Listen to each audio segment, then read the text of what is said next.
What's going on, everybody? I'm celebrating what is the next 4 days as we're getting pretty close to the MLB trading deadline. Honestly, one of the most exciting times in the year.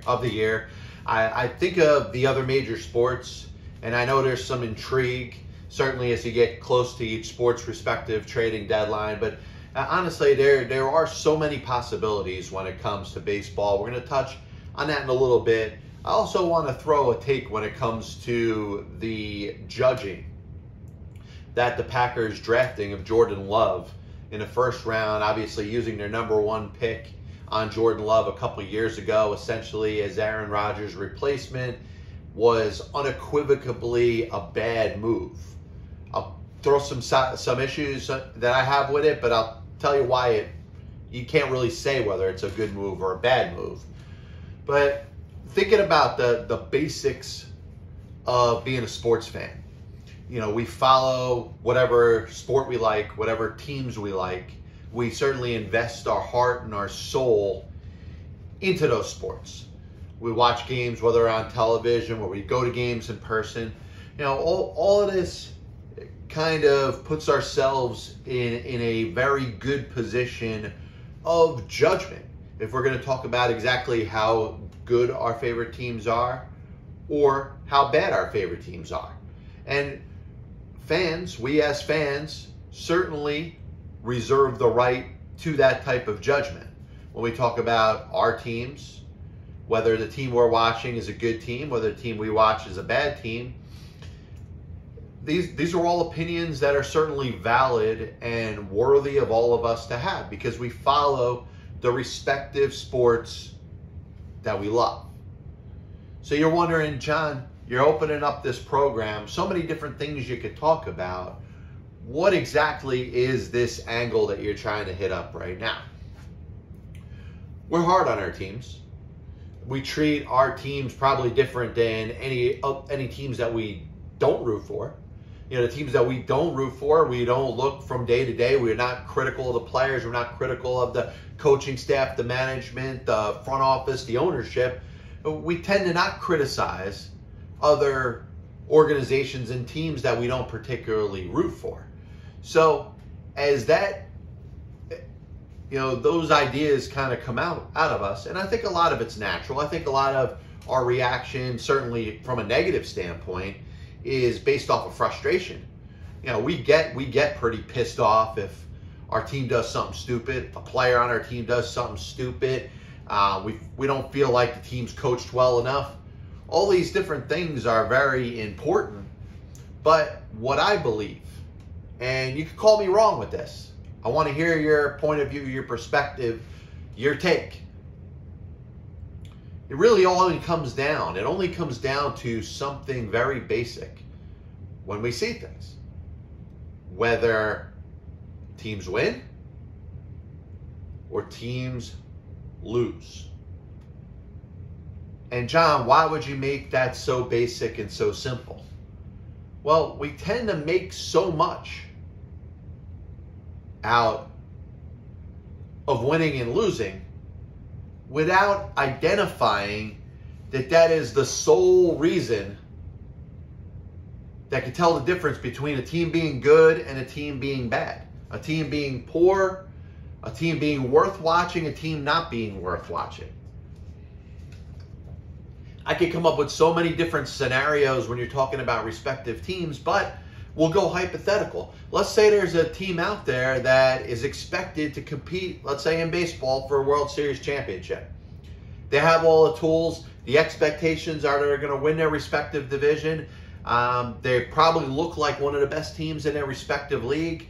And all of a sudden they start playing games. Games start.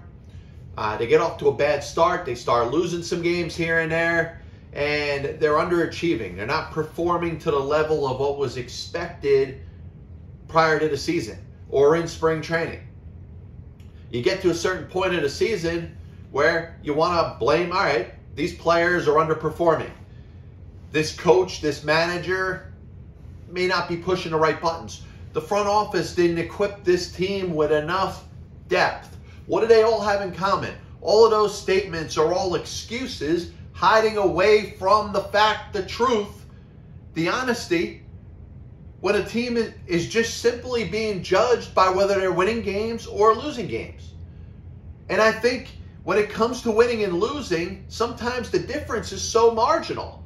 Sometimes the difference between a win and a loss is the skin of the teeth. Sometimes the best team doesn't always win an individual game. And what happens if the best team doesn't win an individual game a couple times? All of a sudden, that's a reflection of that bad team's good record and that good team's bad record. So as we are so, in some cases, disenchanted when it comes to who it is to blame for a team winning or a team losing, what about the other side, the team that had no expectations? Nobody expected them to be any good this year. All of a sudden wins a couple games. Wins a couple more games than they were expected. And over time, all of a sudden they're 10 games, 20 games over 500 in baseball. Let's say in football, they start out a season 6-1 when nobody had any expectations that they were going to do any good.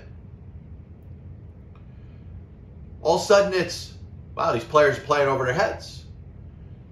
When it comes down to it in sports, the greatest of teams are judged by one thing. The worst teams are judged by one thing. It comes down to wins and losses. We don't spend enough time talking about the simplicity of wins and losses. As the NFL season is approaching, and we'll see it in a little while, obviously all the excitement, training camp is starting. Teams are starting to formulate their rosters. We already went through the draft. We went through the releasing of the NFL schedule. And, you know, obviously everybody is so smart. They know that their team's going to go 10-6 or whatever the record is once the schedule's released, not knowing that the NFL has the most parity in all of sports. And we have no idea who's going to be any good. But when it comes down to it, when we start judging these games over the course of the NFL season, it's going to come down to wins and losses. And sure, a player making a bad play, a coach making a bad decision, players perpetually underachieving, injuries, these are all factors. But when we're going to sit here and talk about how great a team is in any sport, it's going to be based off of how many games they win as opposed to how many games they're losing. Where's their spot in their division? Are they in a race? Are they looking to make the playoffs? This is all factors of winning and losing. And the reality is we try to look to blame every single thing else that we possibly can. We blame the players. We blame a lot of cases, in more cases than not, management. Like I said, Major League Baseball manager, we think it's back to 1980 and before when you hire a manager to actually write the lineup and set the defensive alignment. We understand that that doesn't happen anymore, or at least it's a fact, it does not happen anymore. I guess it's up to you whether or not you want to realize or acknowledge it. But the simplicity of winning and losing, and that's why we think a culture has a lot to do with it. If you're around a winning culture, if the players, the coaches, the ownership, everybody that's involved knows what it's like to win, has won before, that we feel like there's almost this type of environment that can be created. And you see it in baseball sometimes. The belief is the Tampa Bay Rays have developed this type of culture. And I spoke in a couple weeks ago about how the Rays are probably the example of a system working in baseball. They have a system, they move different players in and out of it. They do make some moves here and there, but think about it. Blake Snell, Charlie Morton, Tyler Glasnow, as important as those three pitchers were in their starting rotation last year, they seem to be doing okay without them this year. And I know Glasnow's hurt. He might not pitch again this year. They traded Snell. They didn't re-sign Morton. But with the expectations that they have with the other players that they bring in there, it's a next man up mentality, but it's the perfect example of how a system can work in baseball. Now, how do you apply that to winning and losing? Is it culture-based? Or is it just simply a regular routine and a program that's set up? Hey, the starting pitchers for the Tampa Bay Rays are going to go through this type of routine to prepare themselves for this game. Part of it's going to be the physical end of it, but other of it's going to be the mental element. This is how you're going to pitch certain opponents. Is this how you're going to use the defense to your advantage? Perhaps these are all things that are incorporated to the random Tampa Bay Ray starting pitcher. So they all know this going in. It may be an advantage that they have of how they attack the given lineup with not necessarily a specific skill set. And once again, when it comes down to it, the Rays, as they sit there kind of up at the top of the AL East, going back and forth with the Red Sox. Red Sox at the moment are in first place. It's about winning and losing. And the deeper questions I'm going to ask about this, Blake Snell, Charlie Morton were good pitchers. The guys that are filling in for them didn't all of a sudden start pitching like Blake Snell and Charlie Morton. The Rays have a system in place, and it's producing victories. It's producing wins. And because of that, everything's going to come up roses when we're talking about the Tampa Bay Rays and how good of a baseball team they are.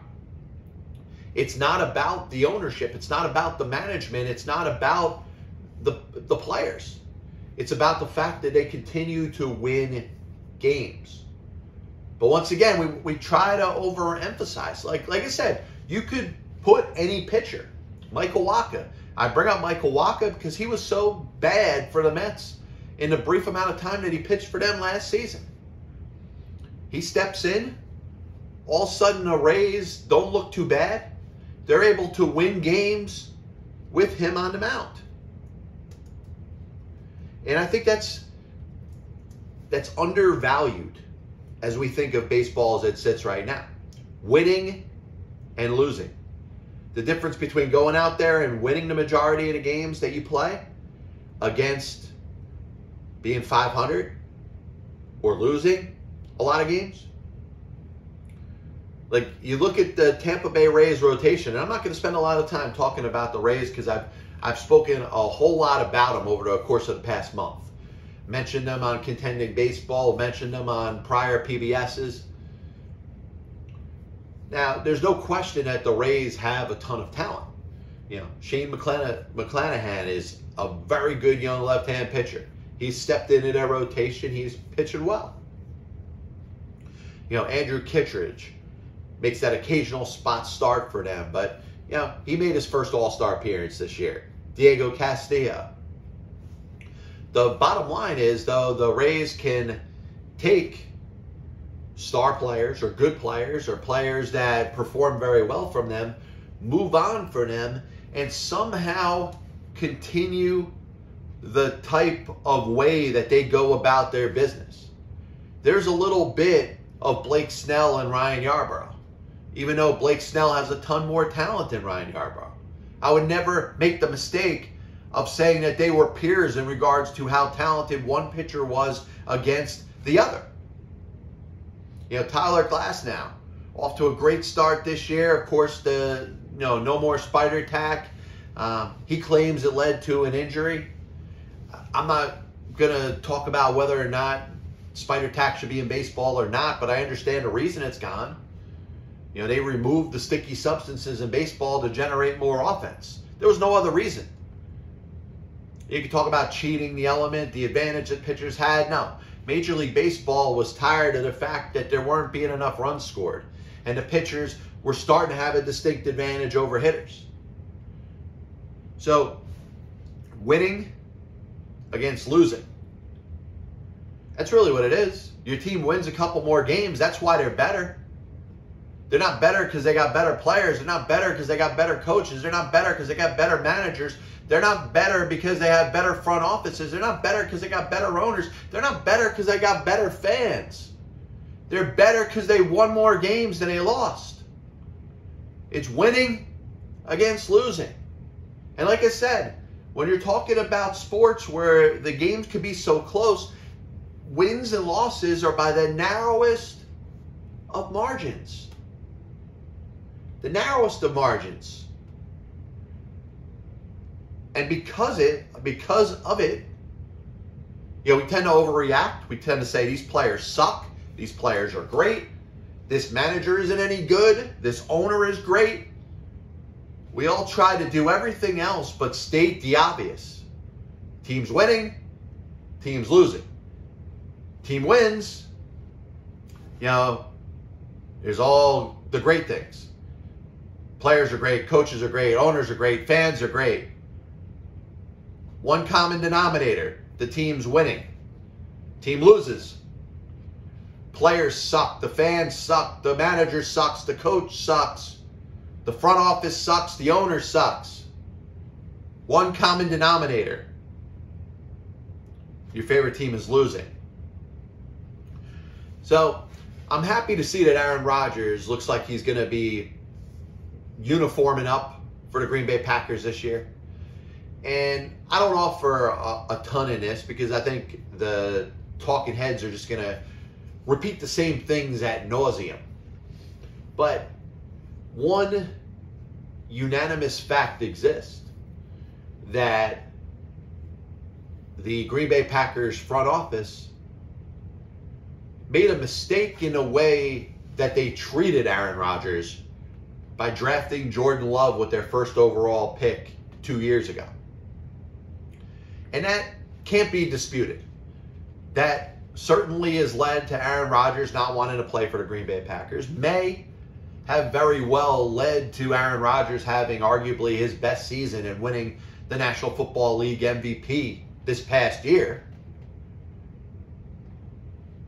But certainly is the reason why Aaron Rodgers has held out up until he has demanded a trade, doesn't want to play for the Green Bay Packers anymore. Of course, time goes by, he's going to start showing up. Well, guess when he's going to start showing up? We're going to start to deduct paychecks from him when he mandatorily has to report. So if he's not there by the time he's to start collecting money, the Green Bay Packers reserve the right to not pay him anymore until he shows up. So that's the obvious reason why Aaron Rodgers is going to show up. But one of the worst things that teams can do in the National Football League, and you've seen it done probably not as often as the stories are made out to be, but I think when it happens, it becomes a national story. When it happens, it creates controversy. It certainly gets the attention of, the starting quarterback in the National Football League. Teams feel like they could sign off on their next quarterback for the next 10 to 12 years while their current star quarterback is still behind center. And it's not the first time that it's happened. Aaron Rodgers is not the first quarterback to go through this type of experience. In fact, his predecessor, Brett Favre, had to deal with that when the Packers decided to draft Aaron Rodgers with their first round pick a handful of years ago, obviously over a decade ago. Brett Favre didn't like that. Brett Favre didn't want to sit here and tutor and mentor his eventual successor, because no star quarterback in the National Football League believes that they should ever be replaced. So there really is only one way to handle this. The best way to handle your quarterback of the future when you have a star quarterback in a moment is to make your decision at the exact time you're going to move on from the star quarterback that you have. In other words, do what the Indianapolis Colts did when they went 2-14 because Peyton Manning ended up having back surgery. Peyton Manning missed the season. The Colts didn't win a game until week 15. They ended up having a #1 overall pick. And the consensus #1 overall pick was one of the best quarterback prospects that the league has seen in years, in Andrew Luck. And the Colts were in a tough situation. They had to decide whether they were going to go on with Peyton Manning as their starting quarterback, or if they were going to take Andrew Luck with the #1 overall pick and use him as their starting quarterback, as a star player for the next several years. They couldn't have both. And you know what? Not the Indianapolis Colts in the way that they handled Andrew Luck, leading to his early retirement. That's fine. The Colts made the right decision or they made a decision, which is much better than what the Packers are trying to do. And they're trying to do for 2 quarterback terms in a row. They feel like quarterbacks grow on trees. They could draft the next quarterback. Aaron Rodgers will go off at some point into the sunset, and Jordan Love will become a star, just like Aaron Rodgers. Just like Aaron Rodgers became a star after Brett Favre did. You can't do it that way because it creates animosity. It creates hatred. Now, Aaron Rodgers may play this year. It looks like he's going to play this year, kind of in a last dance scenario. This will be his last year there. After this, he's going to move on. Maybe Devontae Adams is going with him. Joe Montana had Steve Young as his backup quarterback for a while. Joe Montana got hurt. That gave Steve Young an opportunity to play. Steve Young got the opportunity to play. He was a star. Maybe the Tampa Bay Buccaneers knew that when they had him before they traded him to San Francisco. Maybe the 49ers knew that while he was kind of sitting in the wings waiting behind Joe Montana. But it forced the decision for the San Francisco 49ers to make. And that was, we can't go into the next season with Joe Montana and Steve Young here. One of these guys can't sit. They moved on from Joe Montana, one of the best quarterbacks of all time. Steve Young was a Hall of Famer in his own right. He led the 49ers to a Super Bowl.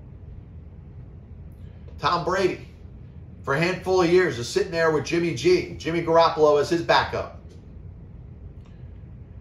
Now, what could have worked out ideally for the Patriots if Brady signed as a free agent with the Tampa Bay Bucks, which he did. Maybe Garoppolo, if he was still there, he'd be the starting quarterback for Bill Belichick and the Patriots. And maybe the Patriots would be okay for the next 10 years. Maybe. But no matter how much or how often this is tried, it never works out. In fact, Garoppolo was getting to a point where he was kind of pushing to play. And you know what? He got traded to San Francisco, won the first 5 games as a starter. His record as a starting quarterback for the 49ers is a complete 180 for what the 49ers record is over the last 5 years in games that Jimmy G hasn't started. Now you can talk about durability. Maybe he can't stay healthy. That's why the 49ers drafted Trey Lance. And that's obviously another situation. At some point, you draft Trey Lance with the number 3 overall pick. You didn't draft him to sit for 5 years. Maybe a couple. But at some point, you're going to be turning over the keys to Trey Lance, which is going to come at the expense of Jimmy Garoppolo, who is not going to be in San Francisco at that point anymore. So, how does this apply to the Packers? The general manager there thought if he took Jordan Love and Love sat, held the clipboard, learned, mentored under Aaron Rodgers for a couple of years, at some point Rodgers would move on and retire, and then Love would be the quarterback, and the Green Bay Packers would go from Brett Favre to Aaron Rodgers to Jordan Love. And that all sounds great when you talk about it that way. Here's the problem. There was animosity between Favre and Rodgers. Not necessarily whether they liked each other or didn't like each other. But Brett Favre didn't want to retire. He certainly stuck around a couple more years past his prime, playing for the Minnesota Vikings and then the New York Jets before he finally called it quits. Nobody was going to tell Brett Favre when it was time to retire, but the Green Bay Packers kind of tried to do that by setting up a timeline when they drafted Aaron Rodgers. Pretty similar to what the Buccaneers did when they drafted Jimmy Garoppolo. Yes, Garoppolo wasn't going to step in there and become the starter for the Pats right away. But eventually, the expectation was that Garoppolo was going to start and Brady was going to either retire or move on. And there's no saying whether these quarterbacks are going to continue to play. As long as they're out on the field, as long as they're putting that helmet on, lacing it up, they're expecting to be not just starters, but dominant stars and all-time players, the all-time great quarterbacks that they are.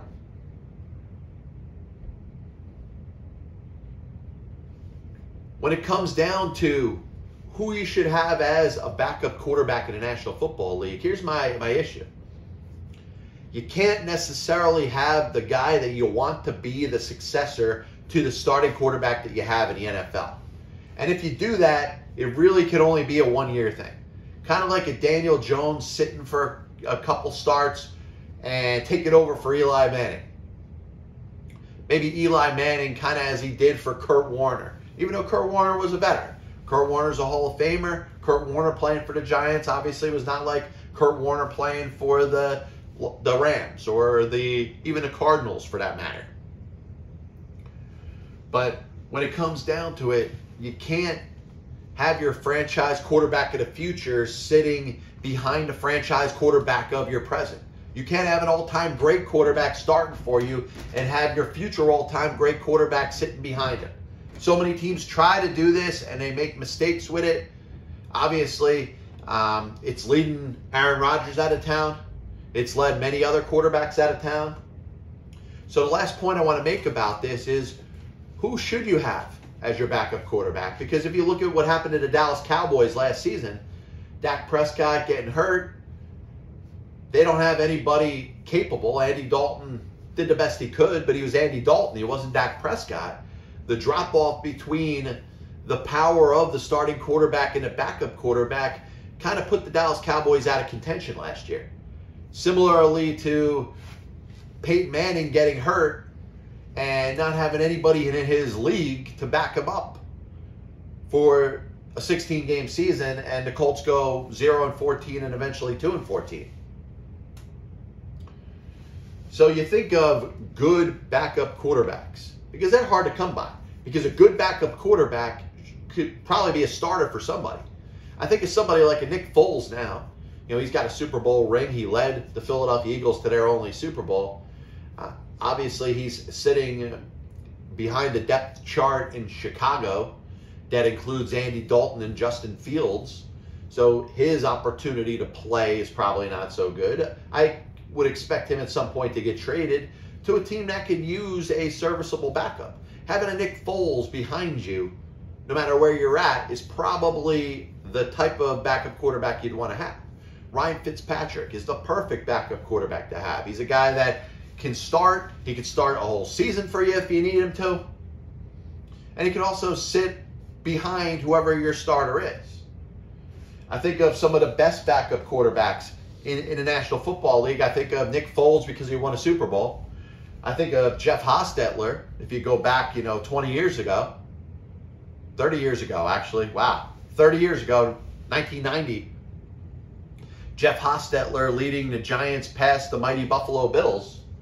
And if you're a little older than me, you might remember Earl Morrall. Led the Indianapolis Colts to the Super Bowl in Super Bowl III, where, of course, they lost in one of the biggest upsets in the history of professional sports to the New York Jets. But, that was Johnny Unitas' team.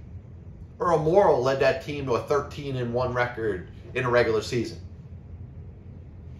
You think of some of Tom Brady's backups, Matt Castle, Brian Hoyer. I think of a Matt Schaub, who I always thought was a quality backup.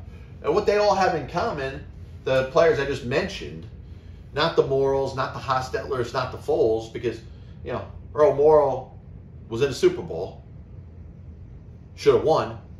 Jeff Hostetler, Nick Foles won Super Bowls. So I think of other backups, what they all have in common is they're probably not knocking on the door to take anybody's job. And that's probably the hardest thing to find in the National Football League. But the problem is that, the drama sit out there when it comes to each draft. Delusions of grandeur kind of take over. And there's a dream that every one of these quarterbacks that come out of college are going to be the next big stars in the National Football League. And that's why a lot of quarterbacks are always going to go in the first round. And usually half of them aren't going to make it. Quarterbacks are going to be drafted in the second, third round, all the way up to the 7th round. And the thought behind it is, hey, maybe this quarterback didn't get enough exposure. Maybe this quarterback didn't get enough attention when they were in college. Look at their numbers. Maybe they could do it. And I think they all deserve a chance at some point.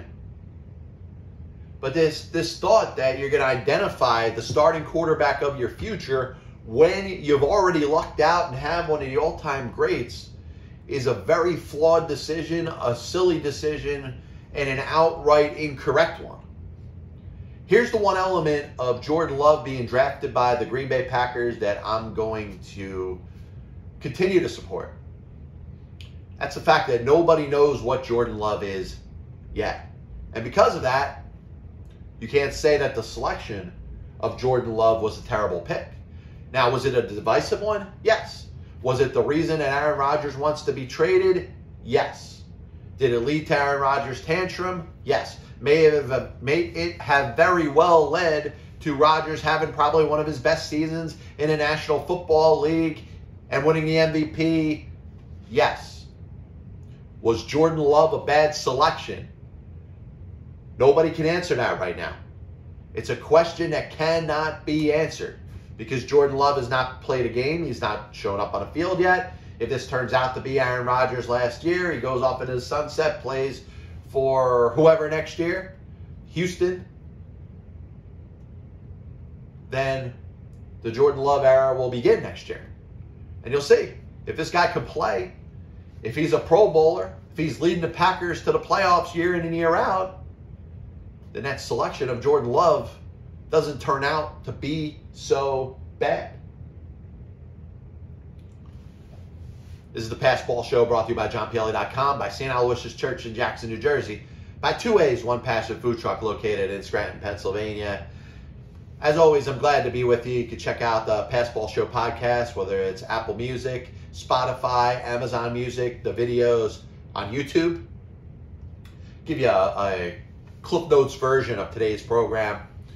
I think one of the easiest things that we try to get into and discuss, we always have blame set aside for when our teams don't perform. It's either a player didn't do a good enough job. It's either a coach or a manager didn't do a good enough job. You know, maybe you as a fan didn't root hard enough for that team. But we always try to find a reason why a team doesn't win a game or lose a game. And sometimes the victory or loss can be by the narrowest of margins. We don't necessarily look at winning and losing that much. We always look at the reason that a team's winning or a team's losing, or a team performs or a team doesn't perform, or a team meets its expectations or does not meet its expectations. And I think those are all things that are important to think about. But what does it come down to? Like I said, sometimes the narrowest of margins. Sometimes the difference between a win and a loss is, the space between my fingers when they're closed. But yet, we always try to find reasons why it's happening. Why is the team that we expected to do so well this year underperforming? Why is the team that nobody gave any thought to in the position that they're in? Well, it's because of the players. It's because of the coaching. It's because of the front office. It's because of the ownership. Sometimes you just win more games than you lose.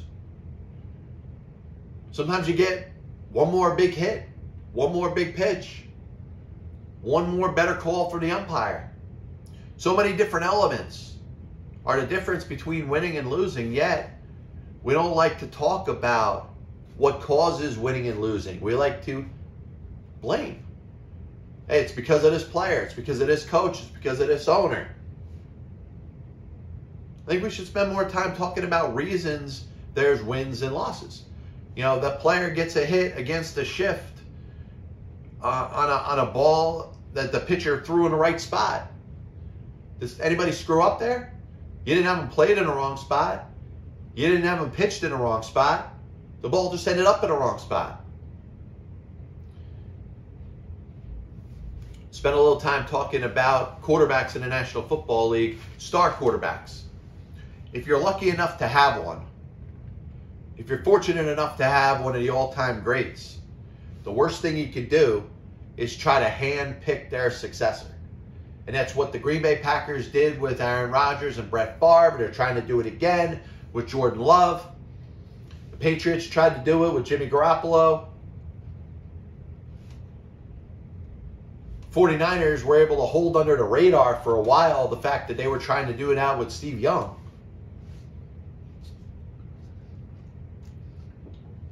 They were able to do that for a while until Steve Young got a chance to play. When Joe Montana missed almost the entire season, Young went in there and was one of the best in the league. After that happened, Montana and Young couldn't play together anymore. And if you're the Green Bay Packers and hypothetically Jordan Love becomes an all-time great quarterback, which my answer to that is I don't know. I don't know what Jordan Love is because I haven't seen him play in the NFL yet. I don't know what Jordan Love is because I haven't spent enough time following him in college. And even if I did, I don't know how that would translate to the National Football League. But what I do know is Aaron Rodgers isn't going to be in Green Bay for very much longer. And the question will be, how much longer does Aaron Rodgers have left? Does he have 5 more years? Does he wish to play that long? You know, does he end up going into a different environment where he likes the culture there? And, you know, all of a sudden it's Aaron Rodgers against Jordan Love. Who's performing better? If you're an NFL team and you're lucky enough to have an all-time great quarterback, and there's teams that can never say that, the only way to move on from that all-time great quarterback, the only time to plan who that quarterback's successor is to just rip off the Band-Aid. One day decide we're either going to trade our star quarterback, let him go as a free agent, or release him. And then after that's done, handpick the successor for that star quarterback. Thank everybody for tuning into the Pass Ball Show. We'll be back with you next week. God bless you.